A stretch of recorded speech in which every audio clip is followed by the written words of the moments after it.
I'm sure you've heard before that good quality CBD needs to be really, really expensive. This is the new view of CBD, a product created by users for users, a product at an affordable price, available everywhere, at any time, at the simple click of a button. Just CBD and MCT oil. No additives, no preservatives, and no flavor enhancers. It's a simple subscription-based service. The cleanest possible CBD delivered to your door for the lowest possible price. Your product, your rights for the lowest possible price.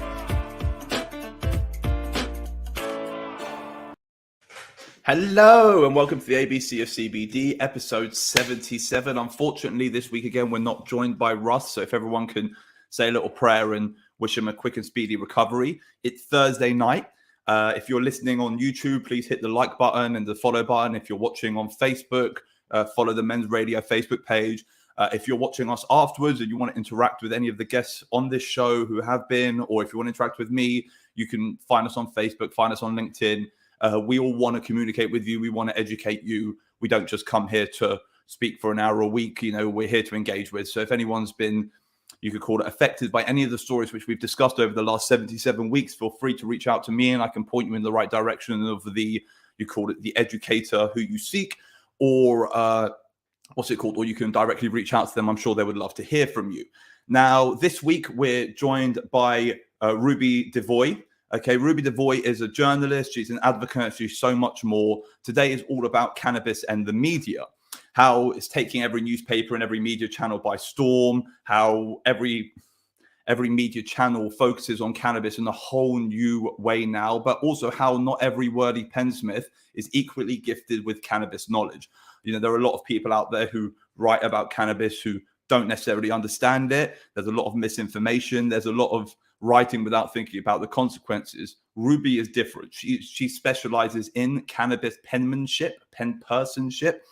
And today we're going to discuss her journey, her story, the inspiration behind her work, why she decided to seek the green truth, why she decided on this path of green education, why she chose to become a specialized cannabis writer, journalist.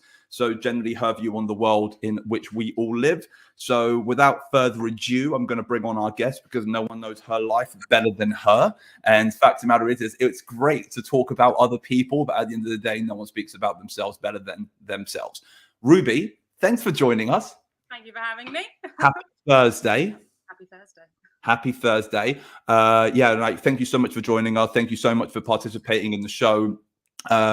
You know, I've followed you a little bit over the last couple of years, but generally I've read some of the stuff you've done. I just, thought it would be cool for you to come on, share your story, the story behind the writer. The issue with a lot of journalists, a lot of people love what you write, and a lot of people, they follow your words, but most people don't know the stories behind journalists, how journalists ended up being in the position which they are, why they chose to be a pensmith, why they chose to focus on a topic, why they've chosen to take that as their life. And it's actually something I've been wanting to do on here for a while, is bring on someone who writes about this industry, because behind everyone in this industry who does anything practical, there's always a story. There's always something deeper. There's always something more. There's an emotional journey which has led people to this place. And I thought it would be, interesting to kind of get one of those stories shared. So thank you so much for joining us this week. And thank you so much for participating in this episode of the ABC of CBD.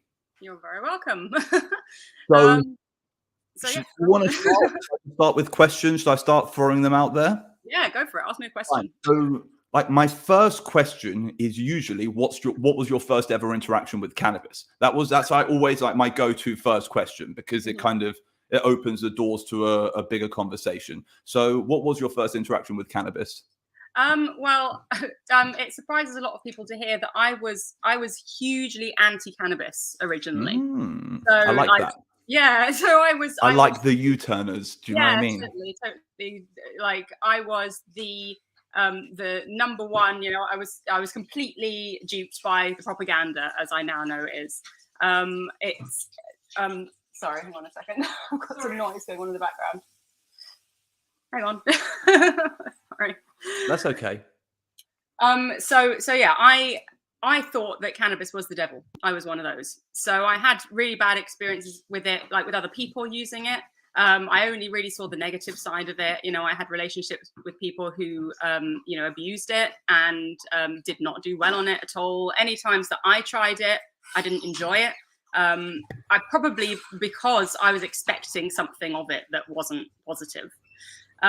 So yeah, I mean, it's like that old mentality. If you convince yourself that apples will make you sick and you're forced to eat an apple, the chances are it's going to make you sick. If you're born and raised thinking that you're allergic to alcohol, the first drink you ever have, you're going to have a convulsion. You're going to have an allergic reaction to it. Why? Because the psychosomatic effect on what we actually believe. It's like, our brain has this incredible ability to control our bodies. And the fact of the matter is, if you've built cannabis up to be this negative pinnacle in our society, when you're confronted with it, you're only going to have negative experiences from it. Yeah, I mean, I think also, I was a teenager at the time, so the chances of me getting quality cannabis were non-existent, really. So I probably was smoking total shit anytime. Sorry, am I allowed to swear on your podcast? There will be swearing. I try not to, but to be honest with you, that's only I'm here every week. You're allowed to swear as much as you want because you're not here next week. Great. So what do you have to lose? Do you know what I mean? What's the worst that could happen? We don't invite you back. Do you know what I mean? Either we're not going to kick you off the show. I need a guest for an hour. I can't be here and rant without Russ or anyone. So swear away. It's also, our show goes that, it's after 6 p.m. So most of the time, most of the people who watch these shows, they watch them at night anyway. And most of the kids who watch the show can hear a hell of a lot worse on YouTube if they really want to. Yeah. So do not worry about swearing. So yeah, it probably wasn't very good quality cannabis. But more than anything, it was the prohibition of cannabis that made me believe that it was a really, really terrible thing. I viewed it as so much worse than every other drug.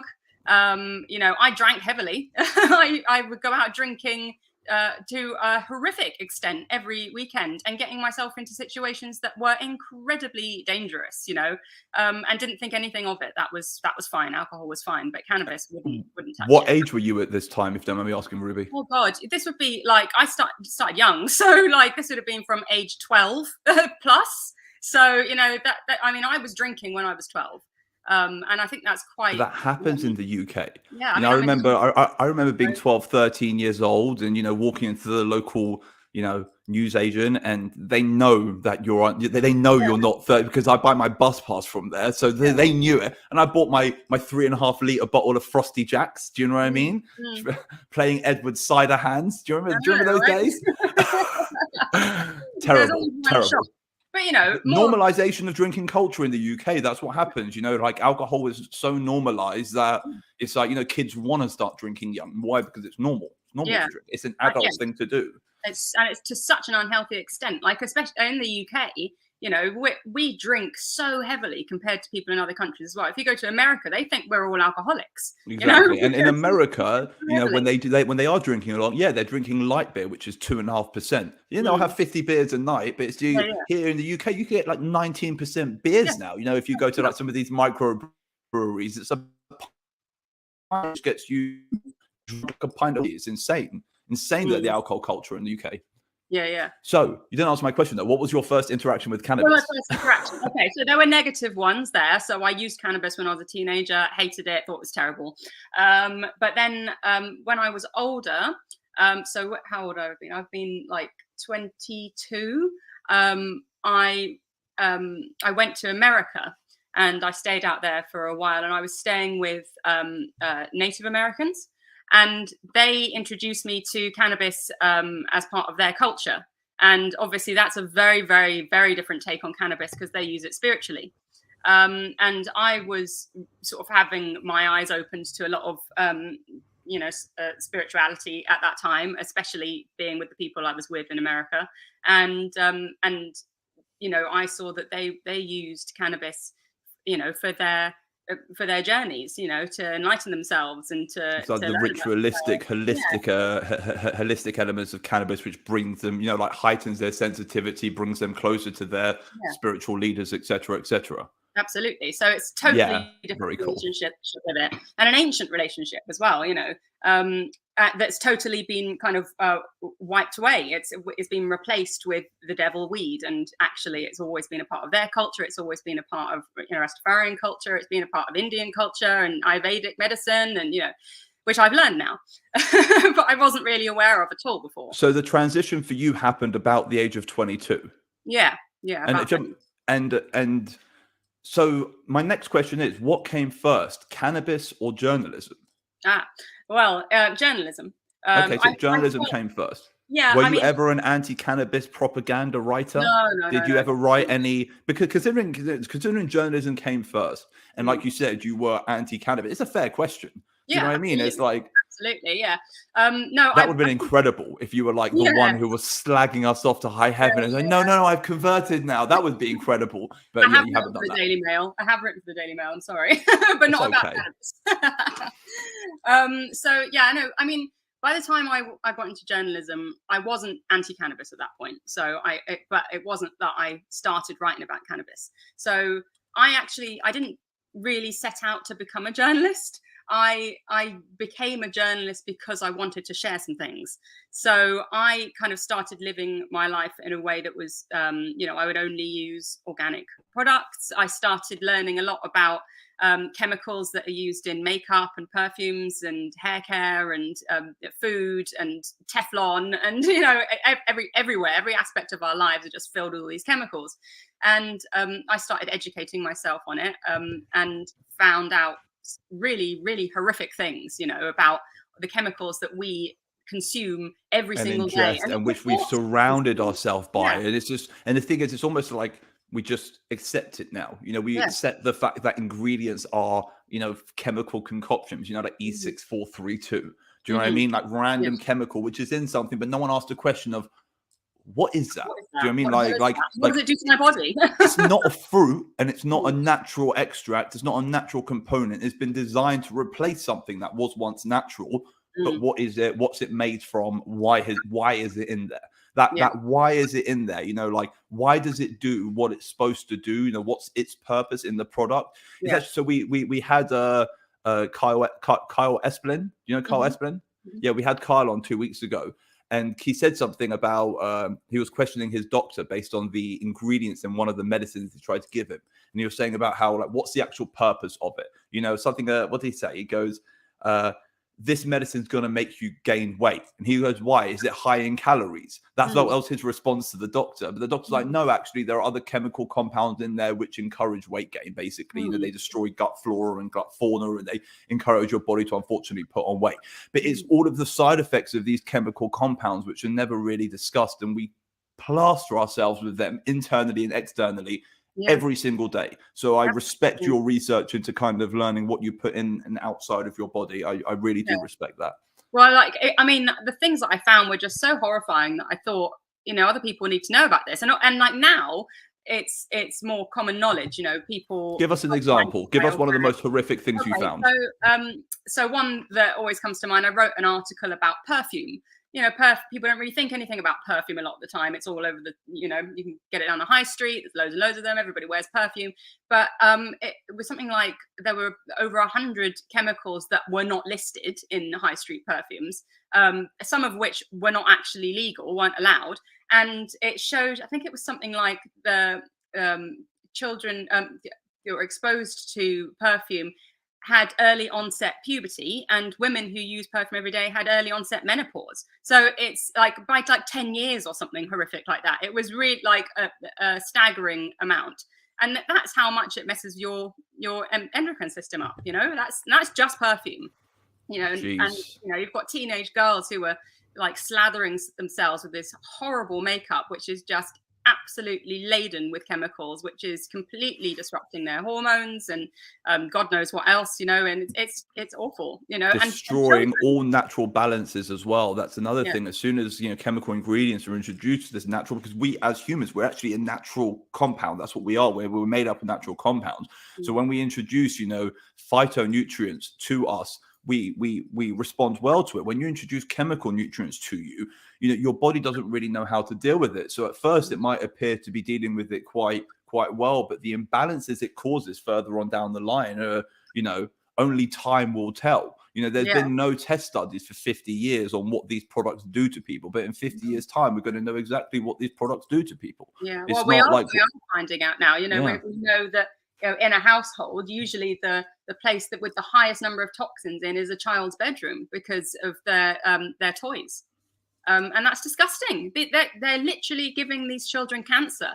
and that's what kind of world do we live in, where we're giving our children toys that give them cancer? It's absolutely disgusting. So I started writing about that. And then it wasn't actually until my son was born in 2017 that I started looking at cannabis, because he was born with severe reflux disease. And we didn't really want to give him the medications that we were being prescribed, because they have really awful side effects and long-term side effects as well. So it was ranitidine and omeprazole, which are two medications that are given to adults as well as newborn babies. And for adults, they say don't take them for more than 2 weeks, whereas with children, they just give them to them indefinitely, basically. And it causes things like later in life, it causes brittle bones and things like that. And now ranitidine, which is the one that we were initially prescribed, is being withdrawn in America for causing cancer. So I'm very glad we didn't use it. So no, your kid is so lucky to have a wonderful skeptic as a mother. Do you know what I mean? Because the fact of the matter is I'm actually very lucky as well. So I have Tourette syndrome, and I got diagnosed with Tourette when I was 7 years old. Now, when I was 7 years old, the medicine, I've mentioned this on several shows before, the medicine which they wanted to put me on, my parents were like, no, I said, we're not doing that. Now, I'm very fortunate. I have an uncle of mine who's an incredible psychotherapist, incredible psychologist, understands all of these pharmaceutical preparations for the brain. He looked at my parents and he was like, look, yes, it will help him, but it will kill him. It will just destroy him. Your happy, bubbly, young, full of life kid, it's never going to be like that again. We will change his brain chemistry forever. Now, fact of the matter is he's living, I know he's got problems. He's living. He's not going to grow out of them, but there are other ways of finding, treatments, like there are more painful ways of finding treatments, more difficult ways. You have to be better, you have to be, more involved parents. It's not as easy as give him a pill and send him on his way. But in the long term, it will do so much better for the kid. And I'll be honest with you, I live on this thing called my bubbles. Okay. My bubbles are like these little bits of energy inside of me, which make me feel alive. It's where my creativity comes from. It's where my energy comes from. It's where my fiery passion comes from. It's these bubbles inside of me. And if my parents had taken away my bubbles when I was a kid, would have never had anything left. So I want to say thank you on behalf of your child for basically saving your child's life. Having been a child in that position, I always say it's all, you've got to think about the little Ollies, and you've got to think about, what's your kid's name? Phelan. The little Phelans. You've got to think about them, because they're the people who, outward decisions will affect their lives. So just want to say thank you on behalf of another child. Young Ollie. Yeah. Yeah, it's good to hear, because you're absolutely right. It was hell. It was really, really, really awful, because he had reflux to the point where it was, we couldn't put him down even to change his nappy.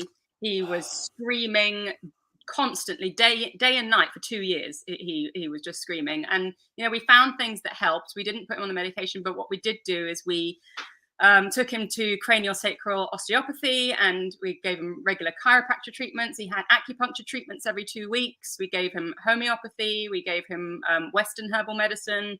He had massage and a really restricted diet. I breastfed him for a really long time on a really restricted diet. It's called the TEG just to diet. kind of maintain the positive nutrients getting into his body and stuff like that. Well, also, if you're going to kind of, one thing we do know, you can see from like the bodybuilders who are consuming breast milk nowadays and stuff like that, it really does build people up. It makes them stronger. There's something inside of that, which is something which as humans we benefit from. And the fact of the matter is if he was going to have that, you could call it weakened immune system, weakened bone structure, weakened this, weakened that. It's important. Like I agree with your logic to kind of strengthen him up with, the mother's goodness. I mean, he could barely eat anything. He was allergic to so many different foods. So because I was breastfeeding, he was reacting to everything I was eating. So I was on a diet of eight foods for a year. And he has always been on a really restricted diet, and he's much better than he was now. But for 2 years, it was day and night screaming. It was absolutely horrific, really, really traumatic. And it gradually got better, but it was really awful. And so I was just up with him constantly. And it was really in these nights where I was up all night long, every single night. I must have been getting about 3 hours broken sleep for about 4 years. I've aged dramatically. You look fantastic though, Ruby. Okay, All seriously. the CBD products I'm given, it's keeping me going. Yeah, so in one of these many nights where I was staying awake, I was always researching and looking for potential causes for what was going on for him and potential treatments and things that would help, because we had things that were helping but it wasn't going away.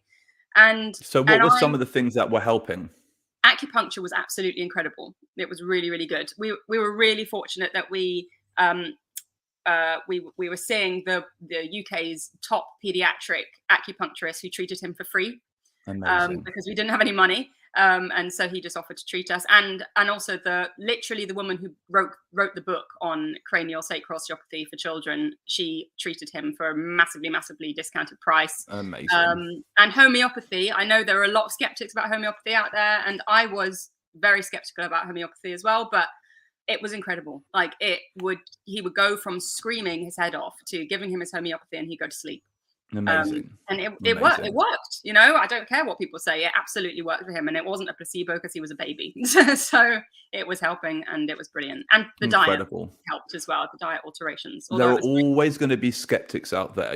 As humans, unfortunately, we don't have the ability to comprehend things we don't understand. So, understanding and comprehension are actually two different things. Those two words get grouped together very often, but knowing something and understanding something, they don't actually, they mean different things. And like what I've found, especially on this journey, even just trying to separate cannabinoids in discussion, people don't want to understand it. They're never going to understand it. So if someone wants to sit there and wear their skeptic hat of everything which is conventional is right and everything unconventional is wrong, they're always going to be skeptics until they're put in a position when homeopathy is the only thing that helps them. And then they do that huge U-turn. As someone who was previously a skeptic, Ruby, as someone who was anti-cannabis, you understand what it's like to be in the position when you have been educated to a point where you can't see anything else. And it's very easy to kind of only believe in what you've been taught, but very often we're only taught what they want us to believe in. We're not taught what we actually need to know.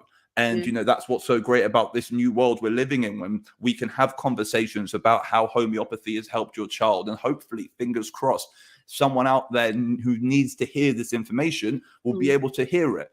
Hopefully out there, there's hopefully not, but if there is someone out there who is suffering like the way your child suffered, at least now they've got several options on how they might be able to help their kid, which they might not have known before because everyone around them is a skeptic.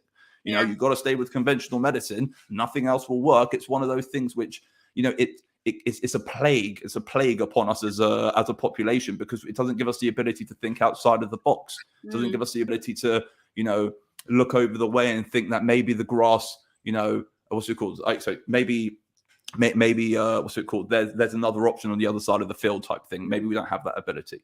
And, our understanding of not only science, but the way that, the universe actually works and what we are made of and what our universe is made of and how things come to be, and the fact that, one of the latest theories is that everything is one giant thought, everything's a conversation just of energy, exchange of energy. So why on earth wouldn't something like homeopathy work? Why not? And why, if there's at the moment, not very many people know about this, but the people that owned GW Pharma, who presumably you've talked about on here before, and I'm sure a lot of listeners will know who they are. So they're now Jazz Pharmaceuticals, but the people that owned GW Pharma originally, they've gone on to set up something called the Guy Foundation, where they are investigating something called quantum biology. So they're literally looking at how electromagnetic frequencies can be utilized in medicine.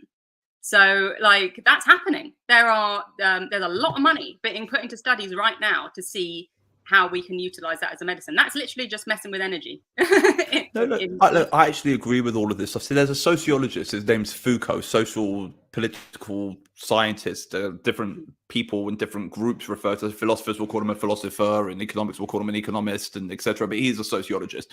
And Foucault always talks about the idea of truth, and truth is never a constant. Truth is always adapting and always changing. And, the current narrative of the time, the discourse of the time affects truth. And as narrative changes, as discourse changes, as topics change and words change, truth changes.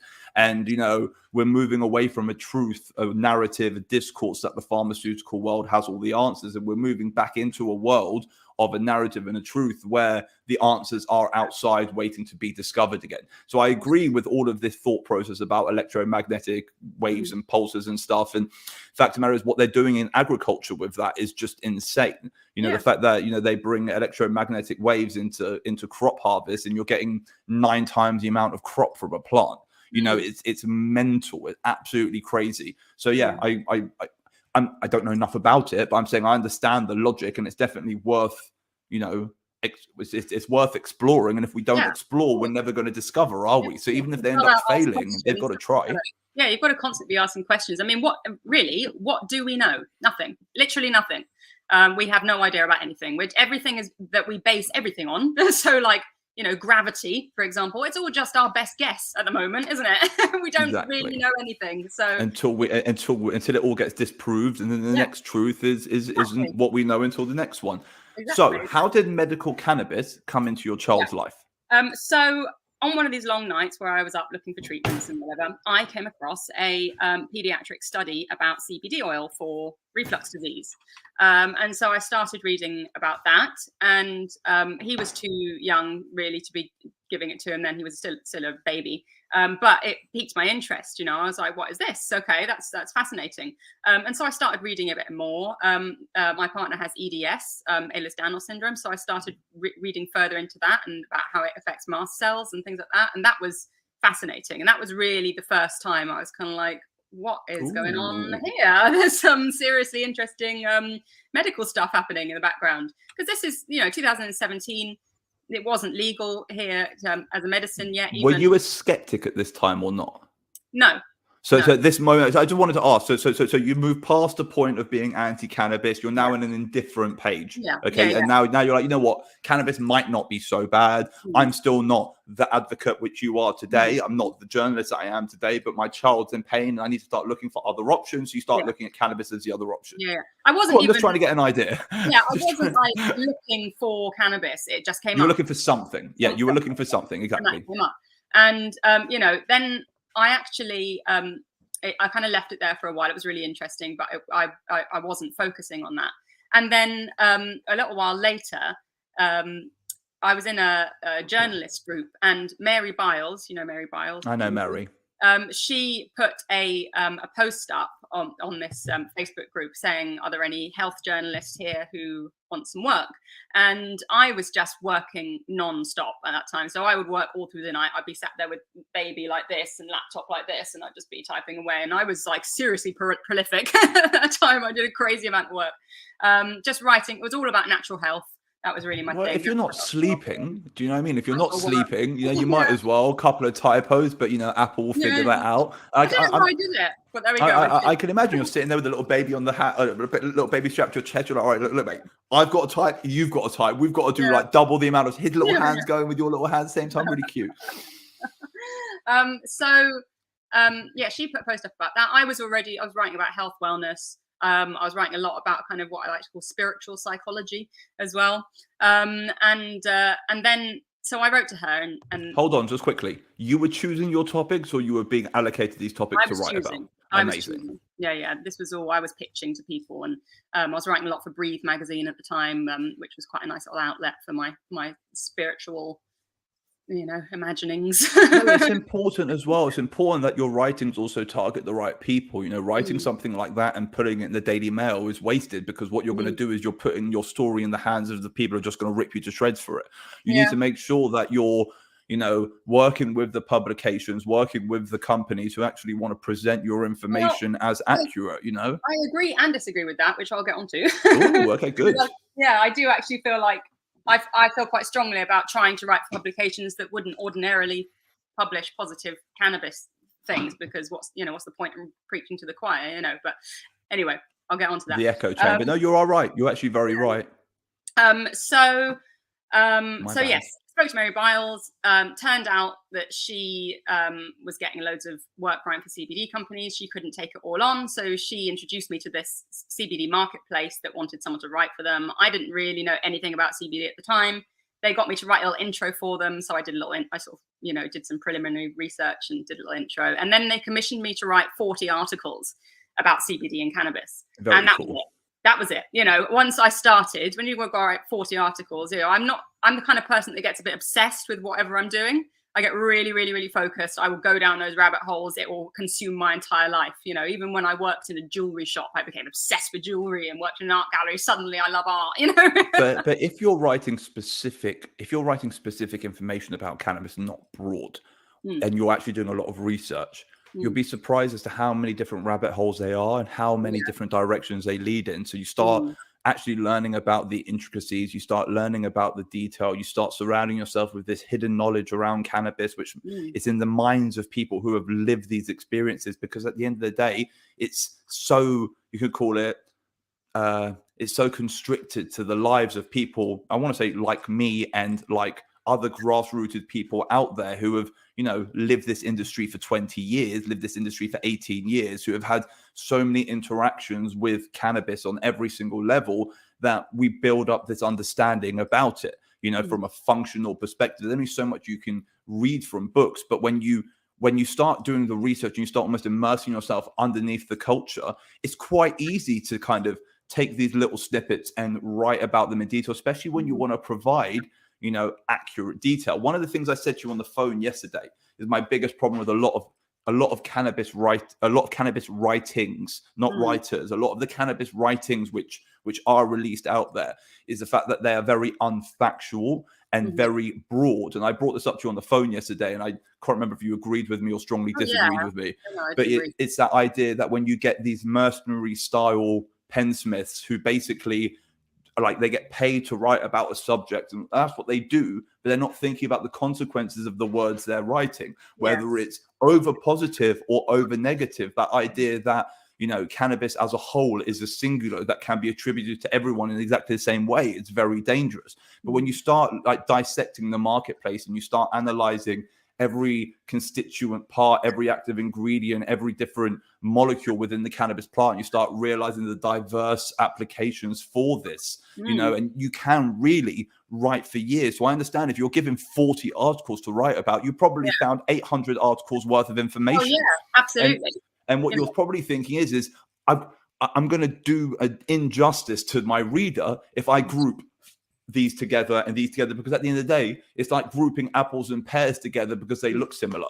You know, an apple is actually now a pear. All right, that's what we've decided to do because, you know, we want to save money on printing. So what we're going to do is all pears now known as wonky apples. That's what they are. And then you incorporate that into, but it's not the same fruit. It's got a completely different makeup in every capacity. And it's important to kind of separate things as they deserve to be separated. Yeah. No, I mean, it's so complex. Even the CBD molecule alone is, you know, has so many different mechanisms and so many different uses. And then you've got, you know, over 140 or others of those. And then you've got the terpenes and the flavonoids. But really, as well as the incredible therapeutic value that I was coming across, what really, really got me was suddenly having my eyes opened to the level of corruption and prohibition that is keeping this under wraps. Like, I was horrified because there were these incredible studies that I was reading, this amazing research, the endocannabinoid system. I didn't know what the endocannabinoid system was. Most people don't know what the endocannabinoid system was.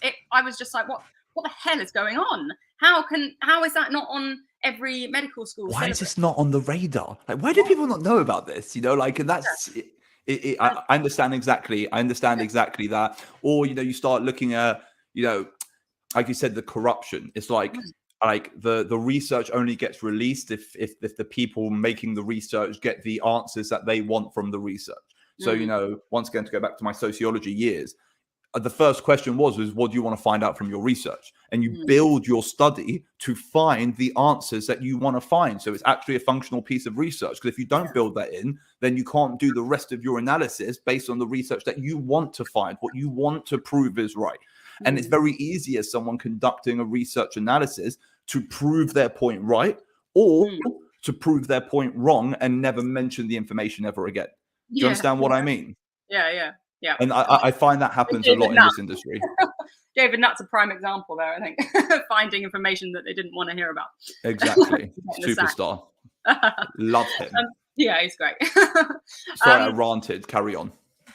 So yeah, that's really what got me. It was fascinating. I really loved learning about it. And I started writing for a lot of CBD companies right away because I had loads of things that I wanted to say, and suddenly I knew a lot about it. And then I started branching out into national publications. I was already writing for with the health and well-being stuff, but I started trying to get stuff out there and discovered how incredibly hard it is to get anything picked up about cannabis.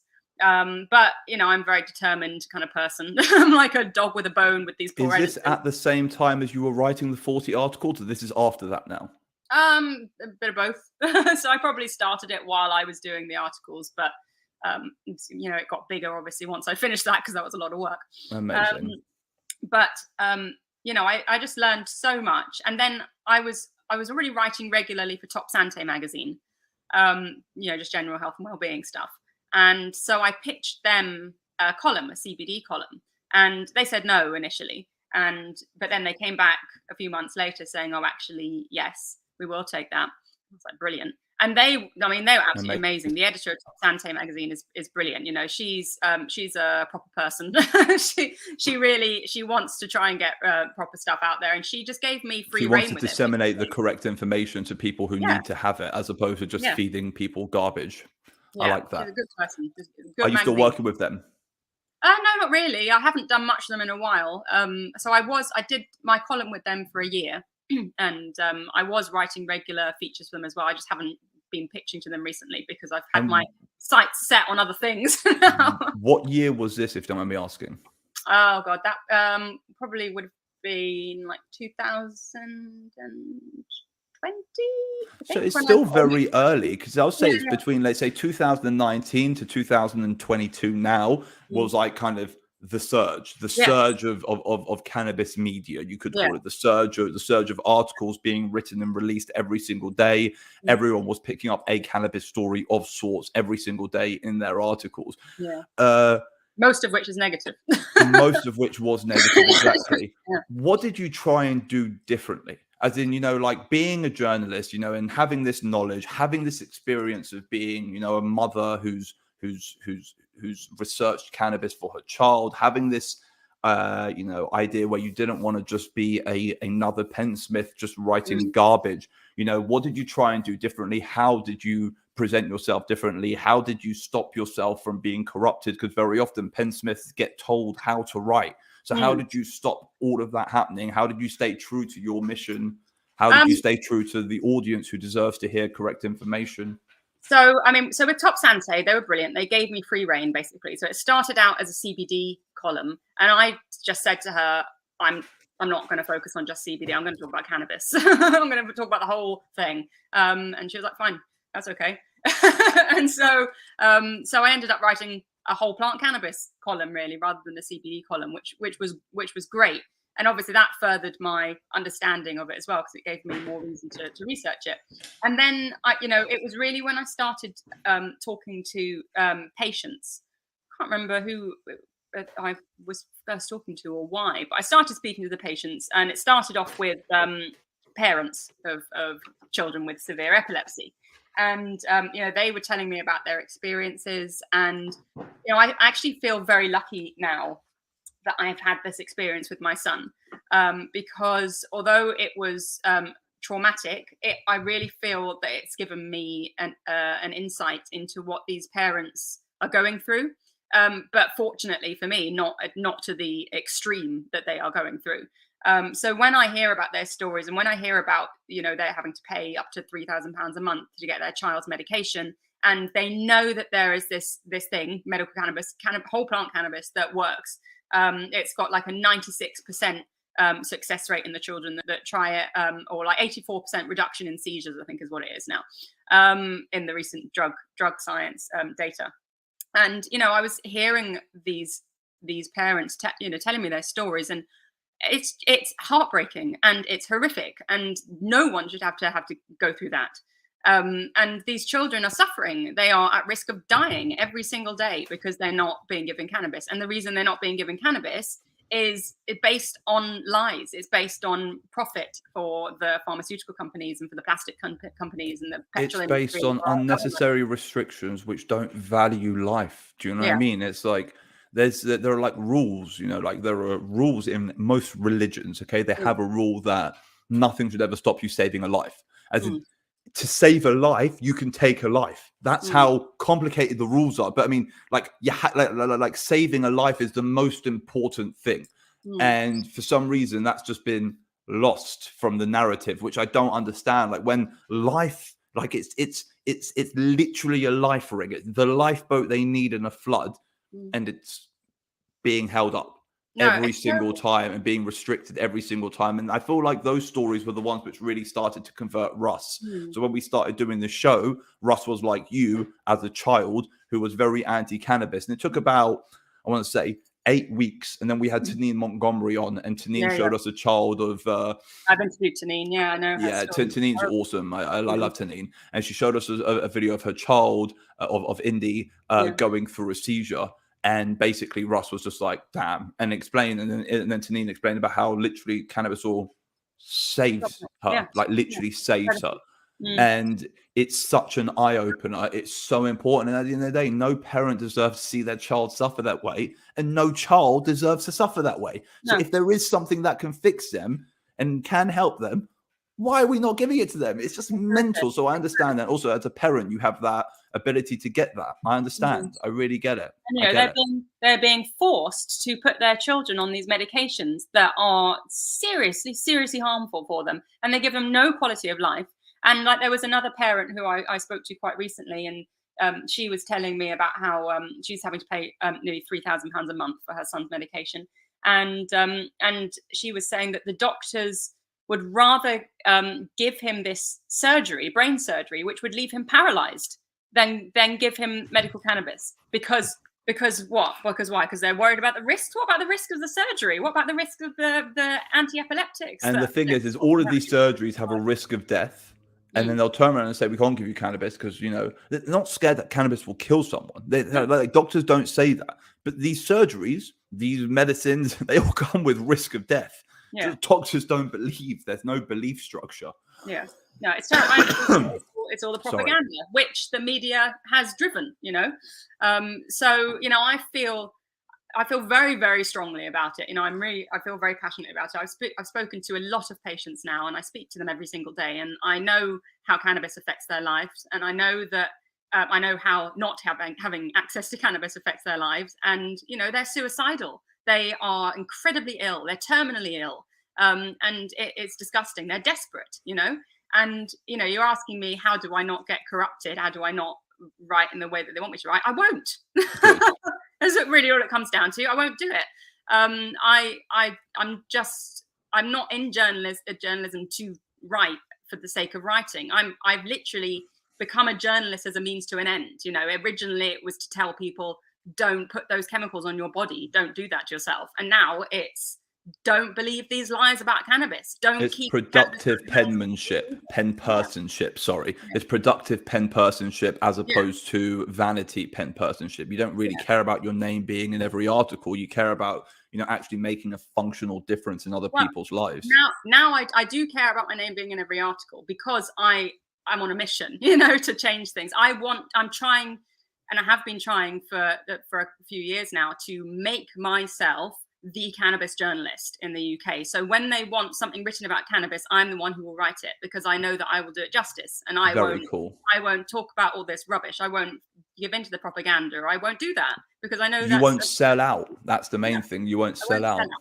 Because I don't really, although I am a journalist, that is my job, I don't really consider myself to be a journalist. I don't have a journalism degree or anything like that. I didn't study to be a journalist. I just became one. You just fell into it. Yeah, I can write, and so why don't I write for the papers? Very cool. Very, very cool. No, like I've got a lot of respect for you, and to be honest with you, someone like you deserves to have that pedestal. Someone like you it's necessary for someone like you to have that pedestal. You know, there's too many people put their own touch behind things. It's also what we spoke about yesterday. When we spoke, I said, you know, like it's like with podcasts as well, the amount of cannabis podcasts out there, which are actually directional. They know what they want to achieve. They want to achieve, you know, advocacy legislation. They want to achieve, you know, legalization. They want to achieve, you know, anti-corruption. They, you know, like there is an agenda. And I wanted to create a platform which didn't have an agenda, which was just, you know, the real truth. You know, it's not like my opinion and formulated around that. It's the reality of the situation. And like, so I really appreciate what you're trying to do to kind of create this real voice. And, you know, a lot of people need to understand that it's not writing from a pro-cannabis perspective or an anti-cannabis perspective. It's writing the truth, and it's writing a truth and narrative which other people deserve to hear. And what I assume happens with you is you'll get that tick of, oh, she's pro-cannabis. But it's not about necessarily being pro or anti. As you said, you started your life as anti and now you're pro, but that's only the classifications which have been put on you by the people around you. In reality, you're just a truth sharer. And, you know, so I understand your desire to want to share that. You know, it's very important, and it's missing. It's really missing in the UK. No, I feel, you know, I feel honored to be able to be the person who is giving the patients a voice. Really, that's my goal. That even though I'm sure recreational cannabis is going to become a thing in the UK, I don't see how it can't. But patients are always going to be my number one focus, because they are the people that actually need it. You know, and you just answered my next question with that. Did you see my sheet? Did you read that? The question was, okay, it was going like, so what's your focus, medical or recreational? So you've just said medical, so I can cross out recreational. I'm totally for recreational. I'm not against recreational. I'm very right about it, but patients are my focus. Yeah, patients are your focus. And then I was going to say, are you more like, do you write more from a cultural perspective or from a legal perspective? Because, you know, it affects the tone. Do you understand what I mean? The tonality. Is it more like emotionally written, or is it legally written? Well, I do both. You know, when I'm writing opinion pieces, I'm allowed to get really ranty. I do have a habit of being quite emotional in all of my writing, even the stuff that is supposed to be quite straight-laced and health. And that does make my life difficult. Never change that, Ruby. Never change that. Never remove you from what you do, because as soon as you start removing yourself, it's no longer you. It's no longer your product. It's no longer your work. It's no longer something that you've created. It's something that transitioned through you, but you're a conduit for someone else's demands. In fact, the matter is you're better than that. So don't let that disappear. The thing is, though, when you're writing for national publications, you have to write in the tone that they set, because otherwise they can't use it.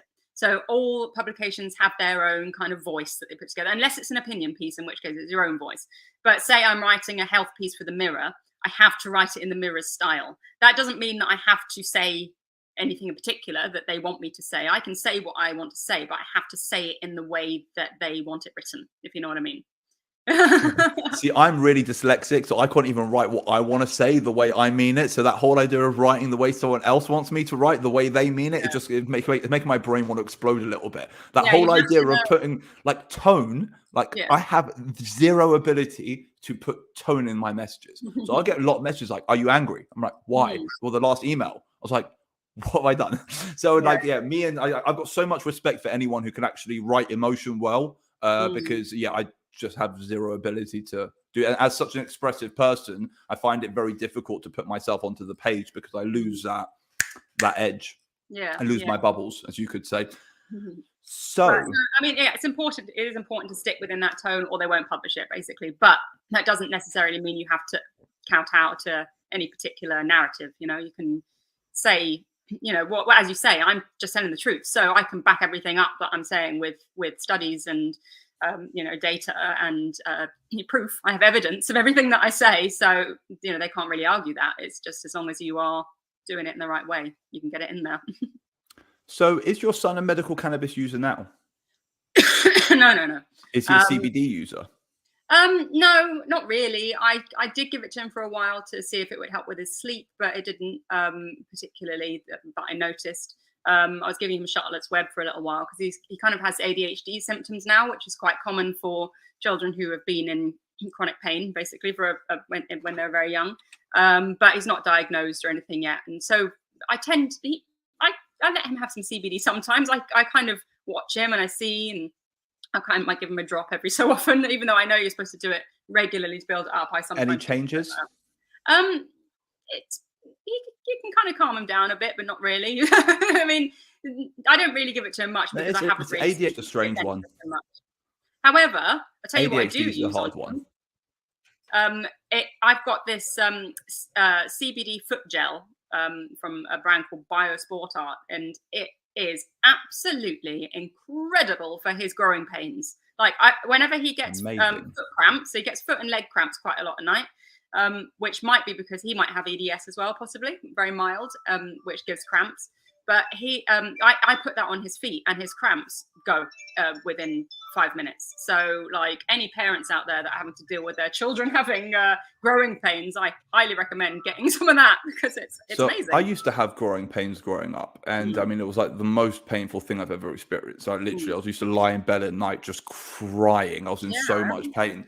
So, like, it's actually it's wonderful. Like, I've actually, until you just mentioned it, I kind of forgot that I even ever suffered with it. Do you understand what I mean? I kind of put it out of my brain. It was like a little bit of PTSD that I just kind of blanked from my memory. But yeah, like I listen to Ruby. Anyone like all you mothers out there, kids are suffering.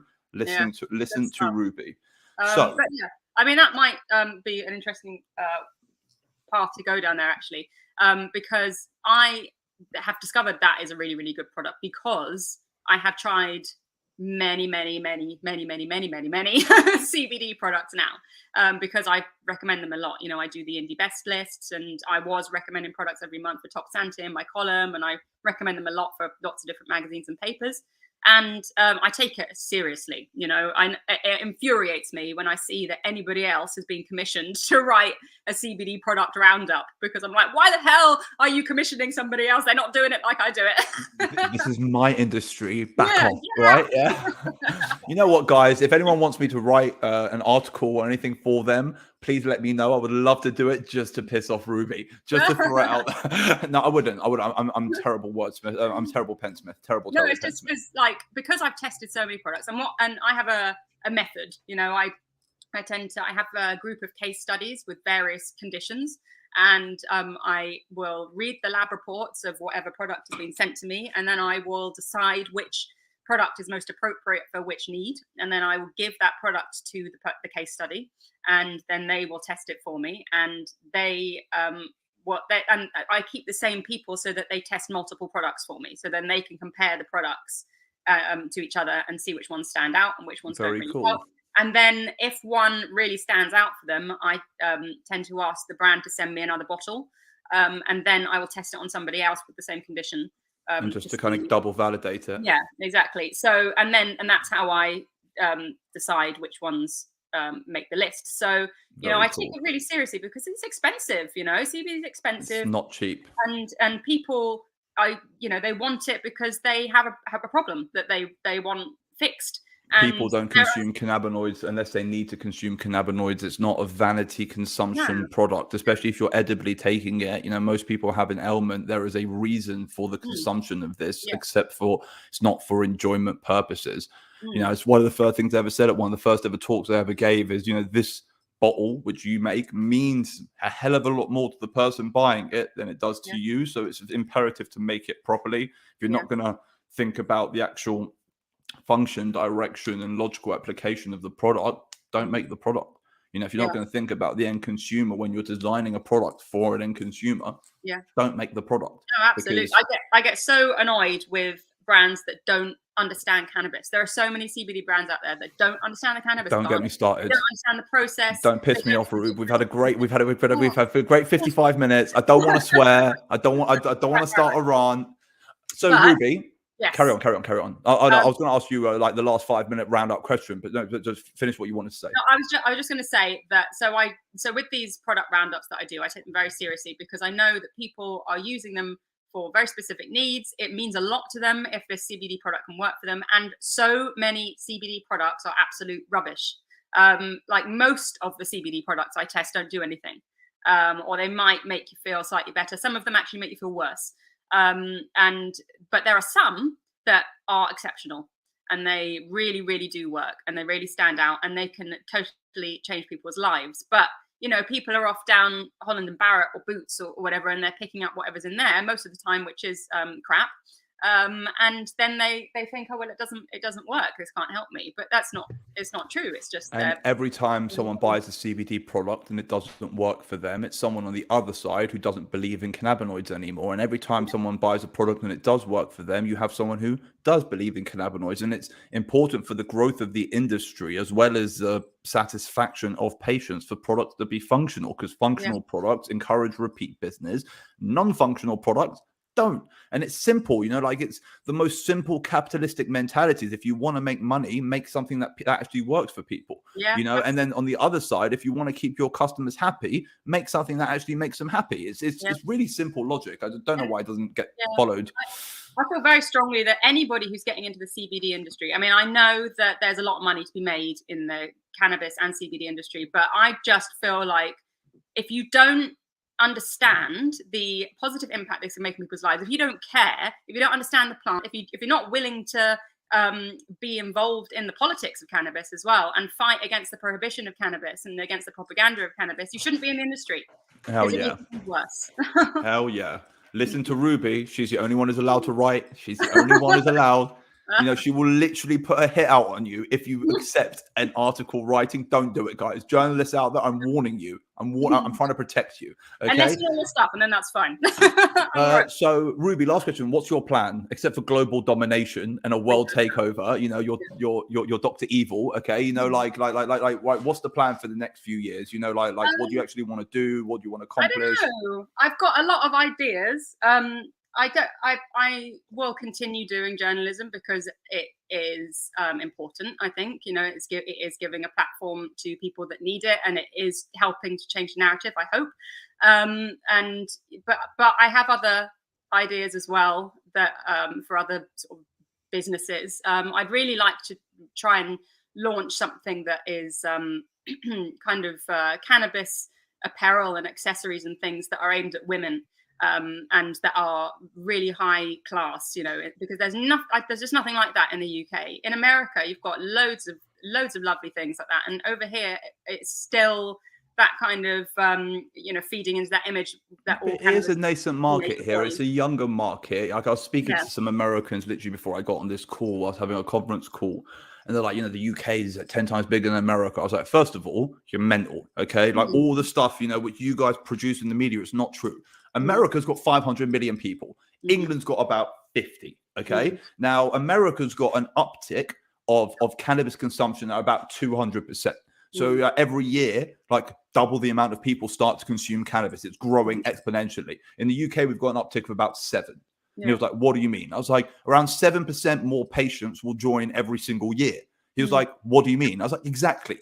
We're such a small market here. And all of these figures of multi-billion-dollar cannabis industry, and it's all like, none of it's true. Like as someone who works in the industry, I am not a billionaire. And as someone else, as someone who's been involved in the industry for the last 6-7 years, I haven't actually met anyone in this industry who is a billionaire. I met a couple of people who've done okay for themselves, but like no one's made tech money. No one's made Google money. It's not happening yet. It's not there yet. And a lot of it is, fabricated evaluations. And it's, I'm interested to see where the market goes in the UK, and almost if a little bit of reality and truth kind of comes out as to what we actually are here, because we still are a baby market. Bear in mind, there's only 15,000 patients. That's something like 0.001% of the entire population is a medical cannabis patient in the UK.